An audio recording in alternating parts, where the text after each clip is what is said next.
we're up to Pasuk. I want a blue, but I'm sorry. Sorry, excuse me. We read Pasuk Chav Beis. Yep. Ya'alu b'negel. And the road went up the negel. Through the went up through the south. To the south. Sorry. I came to Hebron. Okay, carry on. The Sham. Sham achimon sheshe b'Tsama. Yulidei ha'anak. Yudei ha'anak. Yudei ha'anak means The children of the giants. Okay? I don't know what that means that they were obviously referring. It either means the giants, there was one super giant there, and they were his children. It's interesting. Rashi says later in the beginning, Rashi says before, I'm sorry, Parshas Chayesara says that Avraham Avinu came to Kiryas Arba. Kiryat Arba. You know why Kiryat Arba is called Arba? Four. For Crossroads. Huh? Crossroads. Four corners? Crossroads. Four crossroads? No, neither. Kiryat means the town of four. Why is it called four? Rashi brings two reasons. Four towns. Either there were four giants, okay, or there were four pairs buried there in the Kiryat Arba. Okay, the four pairs were Adam and Eve, Adam and Chava, Abraham and his and wife, Sarah, Yitzchak and Rivka, and Yaakov and Leah. and Yaakov and Leah. So the four pairs. The other opinion is there were four giants there. So who it says, these three, Achim and Sheisha B'Talmai, and their father, right, Ba'aviyah. So this is what it means, Yulidei Ha'anok. The father was the giant, and they were the baby giants. No, baby giants, whatever, but they were the children of the super giant. Okay? It's interesting, there's a medrash that says that, you know what his name was, the father's name? His father's name was Arba. It actually doesn't mention yet what his name was, because you shouldn't think that the place was named after him solely. It was named because there were four giants. That's why it actually doesn't mention. Okay, but anyway, the Torah doesn't mention everyone's name over here. Okay, V'chevron now. This is a very enigmatic phrase, this. V'chevron. Carry on, Yisrael. You have the... Hebron. Yeah? The Rashi. No. We haven't read it. Sham. Sheva, no, V'chevron, Sheva, Sham. Shanim. Nivnesa, Nifnei, Tzoyan, Mitzrayim. Literally, we translate. Hebron is possible to Chav Beis. Hebron was built 7 years before Tzoyan, Mitzrayim. Okay?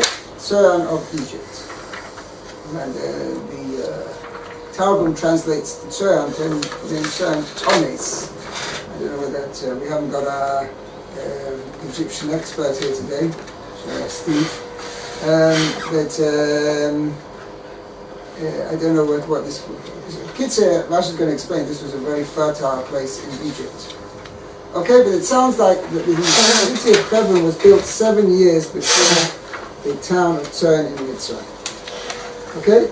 Now, first of all, it sounds strange. Why should the Torah seem to trouble itself to mention what year it was built? Why at this point over here? Okay? And also, it says, first another point is, which Rashi is going to point out, they went up, Vayovoi at Hebron, and he came to Hebron. Who's he? Should say they came to Hebron. Oh, so Rashi is going to point that out. Okay? So let's see the Rashi over here. Some interesting points in Rashi. Okay, you have the Rashi third line. Vayovoi at Hebron. Vayovoi at Hebron. Came to Hebron. Kalev Lavada. Malach. Sham. Kalev alone went there. V'nishtateach al kivrei ovos, which means he prostrated himself upon the graves of the forefathers. Shelo yehi nisas lachaveiro.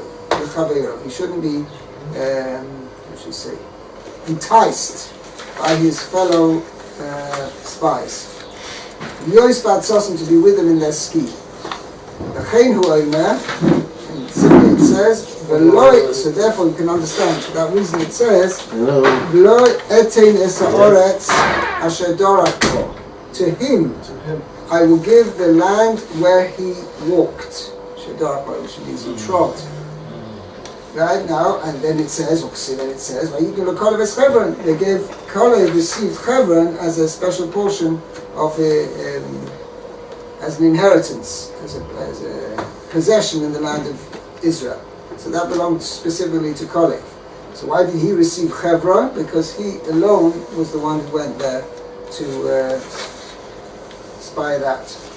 Not to Bali Maisa, Rashi explains he didn't go there to spy it out. He went there particularly to pray and prostrate himself by the graves of his forefathers.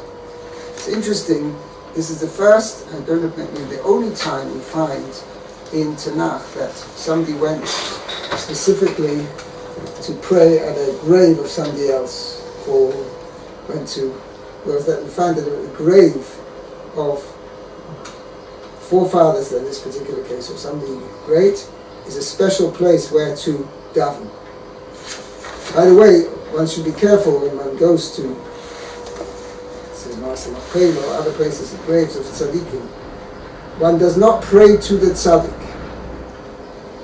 The reason, the idea of the praying at this place is this is a place, since the tzaddik is lying there, is buried there, this is an auspicious place where tefillas are answered. But tefillas to HaKodesh Baruch Hu, not to the tzaddik. Because it's a holy place. The place where the tzaddik is buried is a holy place, and therefore that's why it's a place, it's a good place to daven, because that place, because it's a holy place, is a place where our tefillas to HaKodesh Baruch Hu are more readily answered. Okay? Just be... And why is that? Is it because the tzaddik intervenes for us? Why is it more readily answered? Not necessarily. It could be that the tzaddik, it says that Rachel, when we go to Rachel prays on our behalf. But I'm not sure whether this applies to all other tzaddikim. Whether we implore the tzaddikim they should also pray on our behalf. That's one aspect. The other idea is also that it's a holy place. In their marriage? No. Could be in their marriage as well. But no, I don't get that, praying on our behalf. Because the whole point of prayer is introspection. It's me as well. Right. Relating to Hashem. Correct. How can somebody else introspect? And the matter, that's one of the actual Lamaisa. No, you just say, let's say a person, what happens if you go to a tzaddik for a bracha? What does that mean? I have no clue. So I'll explain it to you. That you want him, not just you praying to HaKodesh Baruch Hu, whatever you feel you need, right? You want him to intercede, that he should also pray on your behalf. And since his power of prayer is stronger, possibly stronger than yours, so you want him to pray as well for you.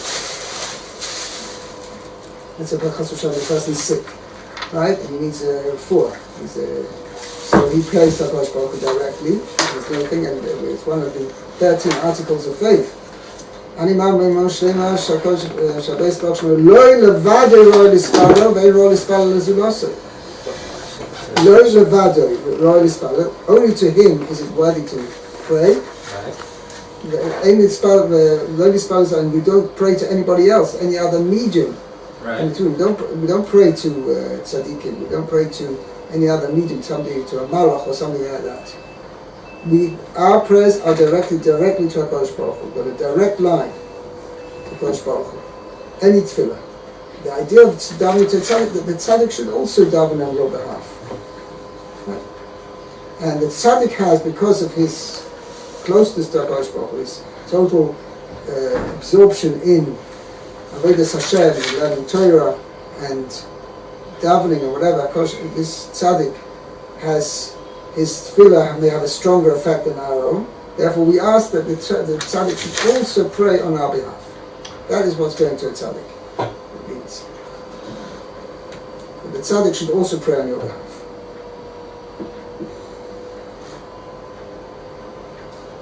Okay? I still don't get it. Why not? Do you need the tzaddik to pray? I get sick. Hashem is sending me a message. Chas v'sholom. Hashem is sending me a message. I need to make certain changes. I need to go through a certain process of introspection, thinking about it. Why is this happening to me? What can I change in my life? Whatever. I'm davening to Hashem. I'm developing a connection to Hashem. It's a whole process. Right. You have to represent that. You have to do So that process. this other person, he has no clue. He's not involved. He can't do So that's the point. It's not he has no clue. I once heard from my mashgiach, Master Solomon Shlita, that in a way one should think twice when going to a tzaddik to ask for a bracha. That he should daven for you. Why is that? Because the tzaddik, when he's davening for you, you're like his child. He has a personal connection. He develops a connection to you that if you go to ask him to pray for you, wow, you're sick. There's many stories of great tzaddikim where they daven. They like the Chofetz Chaim. They got very nice with the Chofetz Chaim. Let me tell you a beautiful story of Chofetz Chaim. There's a certain young man. I don't think he was even married at the time. And he went to the Chofetz Chaim. He was seriously ill. And he went to the Chofetz Chaim to daven for him. He said, please, I want you to know about the sickness. Please daven for me. So the Chofetz Chaim says, no, whatever, I think. You go to this Rav and this town. And you ask him to daven for you. Anyway, Kitzur says, but only on one condition, I'm telling you this, that don't tell this to anybody else. Don't reveal this to anybody else. Okay, anyway, this is the thing, and Tucker, he went to this Rav and someone else, and he asked for a bracha from him, and the other Rav davened for him, and he became better. Okay, many years later, I'm not sure exactly the circumstances, but he told somebody about it. I think he told somebody what happened. Anyway, the Maisa, this person became all the persons, 20, 25, 30 years later, he became sick again with this sickness. So he went back to the Chofetz Chaim. I think this Rav who had originally gone to was no longer alive. So he went back to the Chofetz Chaim. And the Chofetz Chaim sighed and he said, I'm sorry. He says, when I was younger, I fasted 40 days in order that you should get better. I don't think the Chofetz Chaim told me, he says, I told you, sent you to this Rav. It's just like a cover-up. But the amazing thing is that the Chofetz Chaim himself felt the responsibility to daven for this boy at the time, this young man, and he said, I fasted 40 days that HaKodesh Baruch Hu sent you for. I'm too old now, I can't remember the code.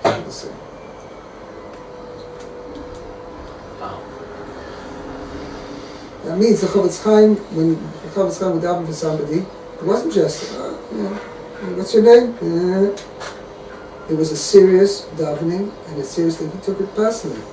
This person is like my child. If I were my child, I would give my whole heart to it.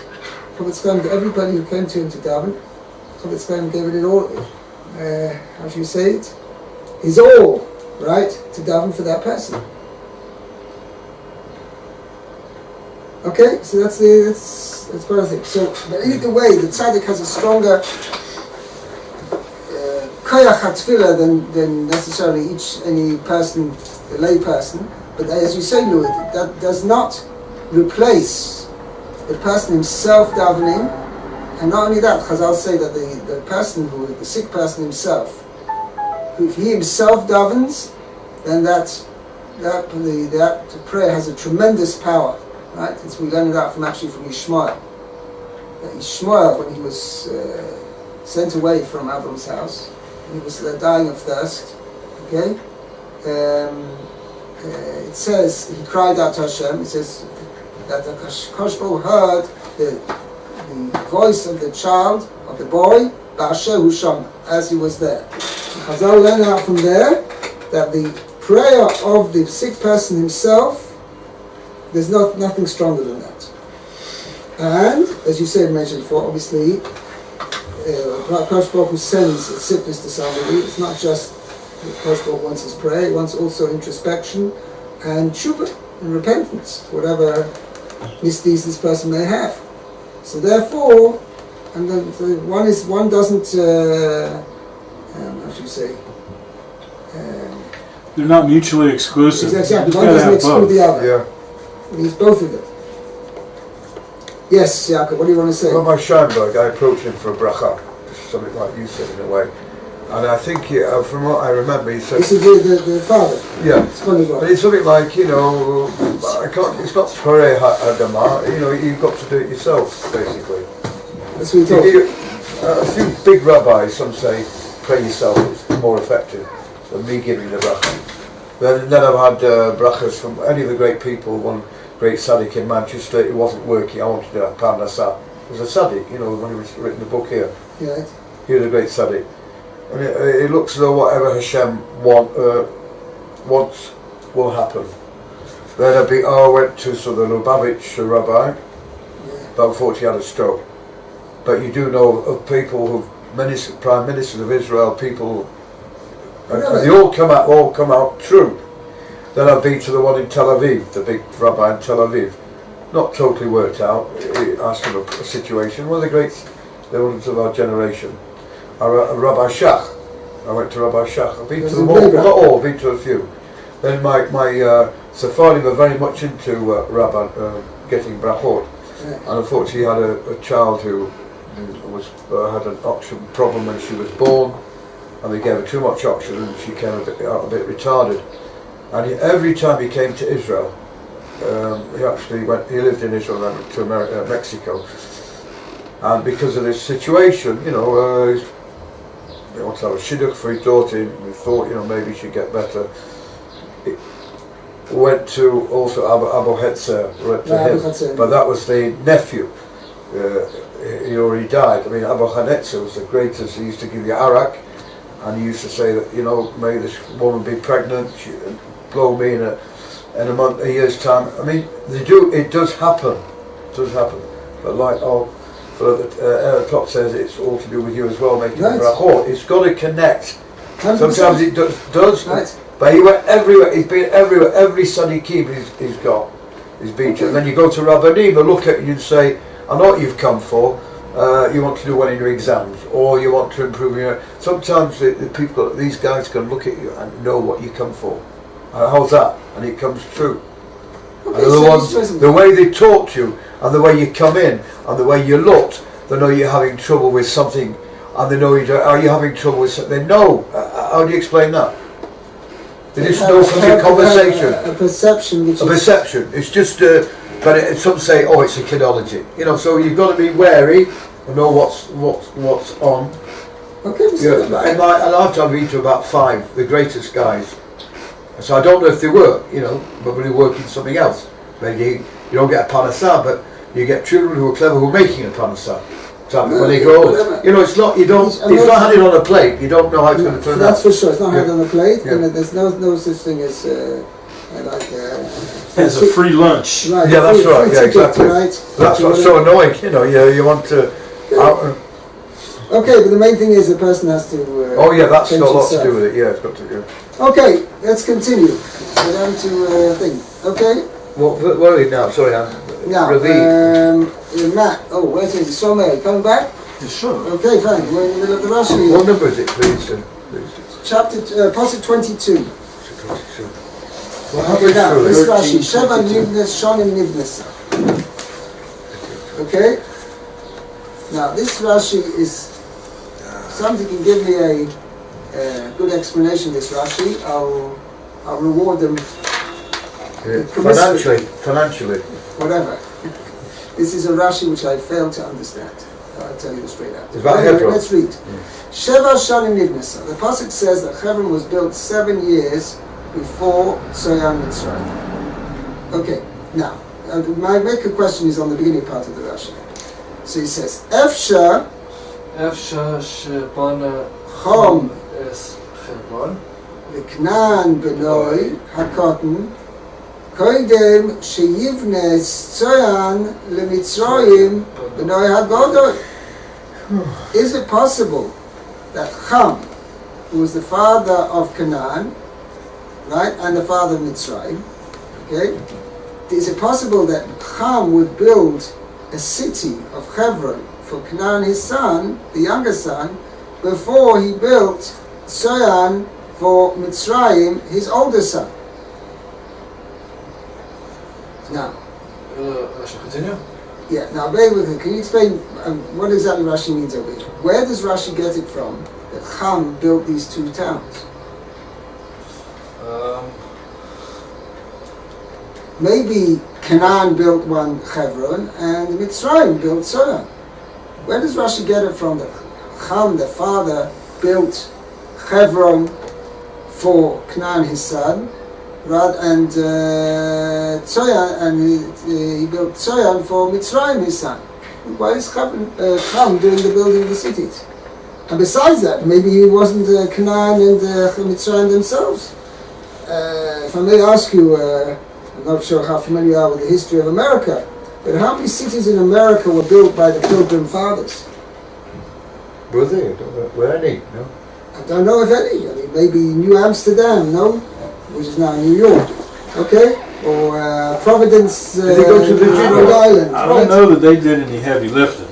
Okay? I think they were directing traffic maybe, but It brought faith to the faith. I'm not sure whatever, but they maybe did whatever little building they did, but they didn't build these cities. No, Where they were the built. cities built? Much later. So where does Rashi get it from? That Ham was the one who built these cities, these two towns, Hebron and Tzoyan, and Hebron was built 7 years before Tzoyan. I mean, that's literally what the Pasuk is telling. There's another point. Tsama say, what is the Torah Telling us this one. telling you this for? Yeah. Right? What's the point of it? Okay?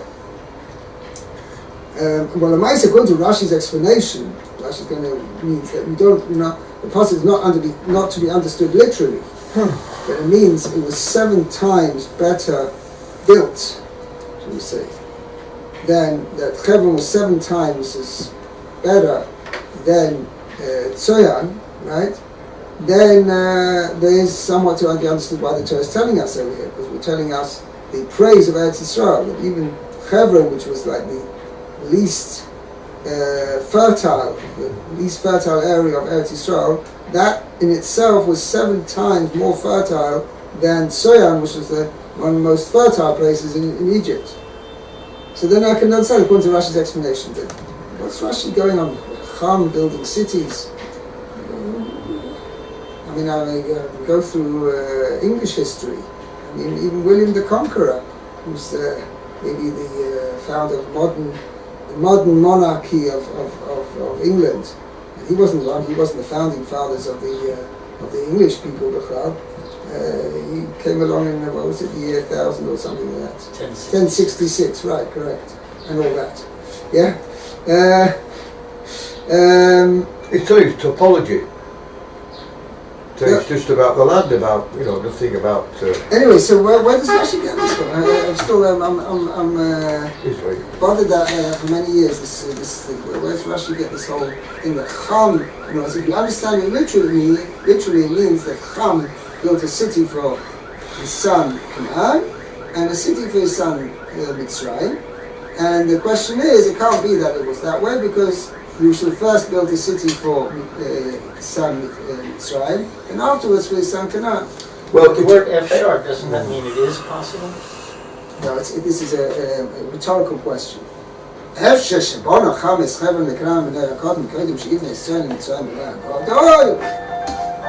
Is it possible that Ham built a city? Right, it means right. That's what it's saying. Yeah. Hello. Now we come to the It details. means Rather, it's not possible. that's not pshat. There's not pshat, and the pshat is different. Pshat and the pasuk is different. Carry on. The footnote here says to see Genesis 10:6 about Mizraim was Ham's second son, while Canaan was his fourth and youngest son. Okay, that's just what he's pointing out. Rashi saying how could that Canaan was younger than Mitzrayim. That's Okay. all. That's just pointing out that. Okay, Elo. Continue. El shahoisa mavuna tu al echod Yeshiva b'tzoyan. Oh, thank you for that. Right?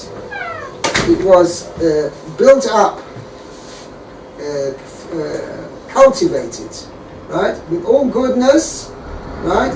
7 times more than Tzoyan. Okay? Now, okay, so Rashi is going to answer this. Obola hidiacha shivcha shel Eretz Yisrael comes to inform you of the praise of the land of Israel. She'elacha trashim be'Eretz Yisrael yosim mechevra. You haven't got a more rocky area in Eretz Yisrael more than Chevron. Why? What's Rashi brings a raya for it? Lefikach ektsua lekivres mesim. Therefore, they didn't use it for agriculture; they rather used it as a burial plot. Okay? Ve'ein lecha ma'ula b'chol ha'arotzes k'Mitzrayim. You have nothing better, more fertile than all the lands of the world, like Mitzrayim. Shneimar says elsewhere, Kagan Hashem ke'eretz Mitzrayim. Okay? That it says about Sidon. Sidon was very fertile at the time before HaKodesh Baruch Hu destroyed it. It was like, you know how we compare it, the Sidon, the fertileness, I guess that's the right word, of Sidon was so abundant, it was like Kagan Hashem, like the garden of Hashem, which was like the garden of Eden. Ke'eretz Mitzrayim, like the land of Mitzrayim. So we give you an example of a super fertile area, and we give you an example of the land of Mitzrayim. V'tzoyan hi ha'ma'ula shebe'eretz Mitzrayim. Tzoyan was the best of land of Mitzrayim. What's Rashi's right to that? Shesham Moshe v'Amalachim. That's where was the seat of the kings. Shinema ki hoyu b'tzoyan sorov. In Tzoyan were its nobles. I mean, the nobility of Mitzrayim lived in Tzoyan. Nevertheless, v'hoisa Chevron tova mimena shiva chalokim. Chevron was better than Tzoyan, 7 times better. I mean, 7 times, I guess it's difficult to think what parameters we're dealing with here, so it's not exactly clear. Upon him, Chevron was far more fertile and lush and productive than Tzoyan of Egypt. Chevron? Chevron. Wow. That's what he's saying over here. So, by the way, you should know, Eretz Yisrael was famous, especially at the time of the Beis HaMikdash, was famous for its tremendous productivity. It was such a fertile, productive land. Much more than famous. today. Much more. It says that the Peiros, I mean, you see over here that even before the Jewish people came, the Canaanites were living there, right? It says they brought a bunch of grapes. Right? Now, this bunch of grapes needed 8 men to carry it. So, it's got all the wine bottles. That's right. No, that's only got 2 of them there. Oh, but big Right, big grapes. so the Torah, Ministry of Tourism also took up that symbol. Okay, right? The 2 men carrying a bunch of grapes. Okay, but it was 8 now. Sure. And if Rashi makes a cheshbon, I think we're going to get to it soon. Tuesday. They say, yeah, you're going to the next passage. Next passage, we'll see how it says. If you make a cheshbon, it weighed a ton, more than a ton. Sure. This bunch of grapes. In fact, there's a medrash that says, from this bunch of grapes, provided them with enough wine for 40 years. Wow. Okay? For 2 million people? No, that doesn't have it for the, they use it for the Masachah, for the Mishkan. Oh, for the Karbonos. Karbonos. Uh-huh. I thought when they had the flood, or the Garden of Eden, or that sort of thing, all this sort of thing, that the fruits didn't grow in a day and they weren't as big as they later were on, like they would have been. They grew very quickly, no? And very large. Could be. So I just understand why, when did it change that the grapes went smaller? It's sort of about weighing a ton. When did it stop overnight? I mean... well, when they left Eretz Yisrael, then there was a klola. That the Eretz Yisrael did not produce the size or the quality, or at least... Right. It says that the HaKodesh Baruch Hu told them the land's going to be desolate. Right. Which means just not just empty of people, it means the fertility of the land's going to drop tremendously. Okay, yeah, Matt, Pasuk Chav Gimel. Come to this. Vayavo'u Vayavo'u ad nachal Ashkol, Eshkol. Eshkol, Vayich Rasu, Misham, Zamora, Ve'eshkol, Anavim, Ach Echad, Vayisa Uhu, Vamot, Bishnayim, Umin, Harimonim, Umin, Hatenim. Okay, so let's translate. Excuse me. Okay, they arrived at the valley of Eshkol and cut from there a vine with one cluster of grapes. They carried it on a pole by two. So Shmoyer is not really a vine. Shmoyer is just one branch. A branch. Eshkol Anavim with one bunch of grapes. Vayisa'u b'moit, and they carried it On a pole by two, okay. and of the pomegranates and of the figs. They also carried, they brought from the pomegranates and from the figs. Okay, Okay. let's see the Rashi. Zmoira, Zamora, a vine. Sochas, Geffen, a branch of a grapevine. right. It wasn't the whole vine, it was just the branch. The Ishkol, shell, Anavim, Anavim, Talui, Ba, with a cluster of grapes hanging from it. right. Okay, now, this is a little bit of a complicated Rashi. Rashi says, Vayisa'u, they carried it. Now, just let's analyze it, for this is what Rashi is going to go through over here. Vayisa'u, if you just said Vayisa'u without Vamoid Bishnoim, what would I have said? Vayisa'u, they carried it. How many people? Two. Vamoit with a pole. Now, obviously you've got two ends of a pole. Okay, that means obviously that's coming to add. If it just meant two people carried it, obviously that would be self-understood that it was with a pole or the two ends of the branch. Okay, the Torah wouldn't even mention Vamoit.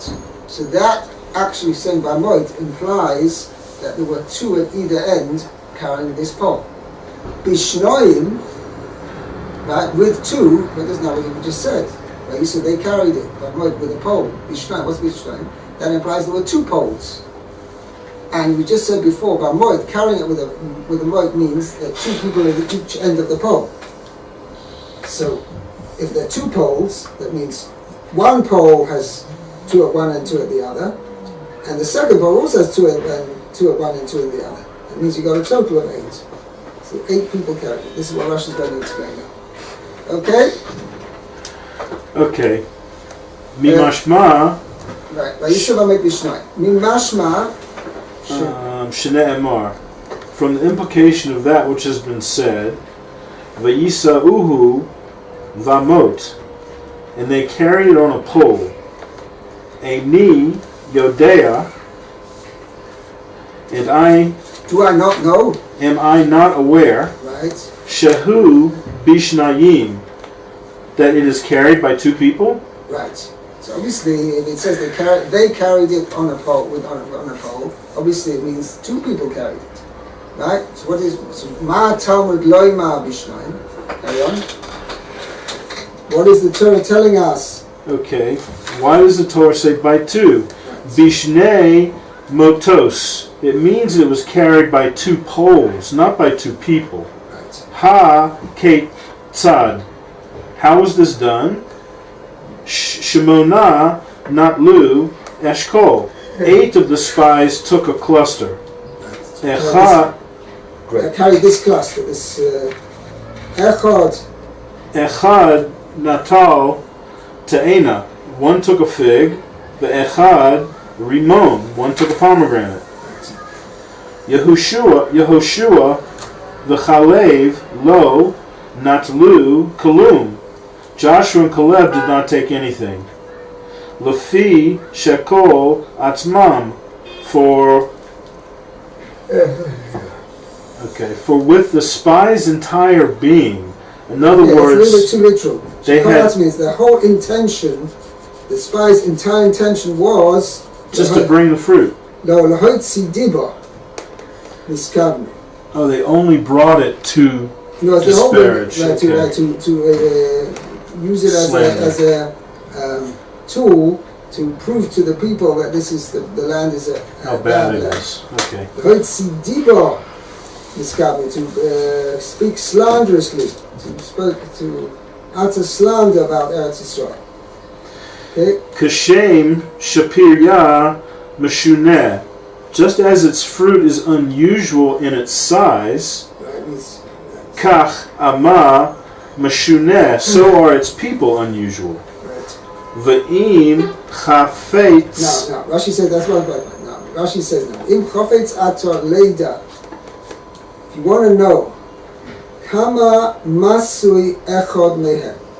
What is the weight of one of these? This bunch of grapes. Okay. Carry on. Say Umad. You can go and derive this. Me'avanim Shehekimu Bagilgal. From the stones which they set up in Gilgal. What does it say over there? Erimu Lahem.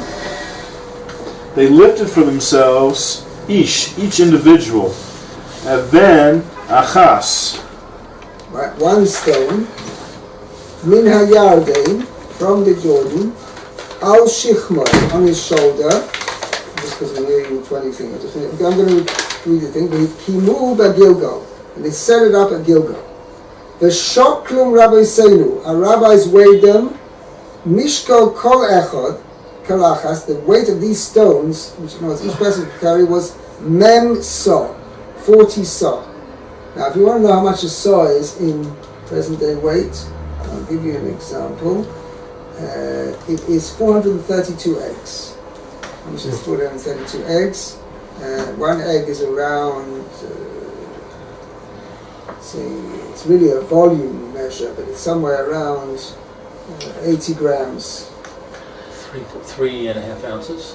Gallons. Grams. Yeah.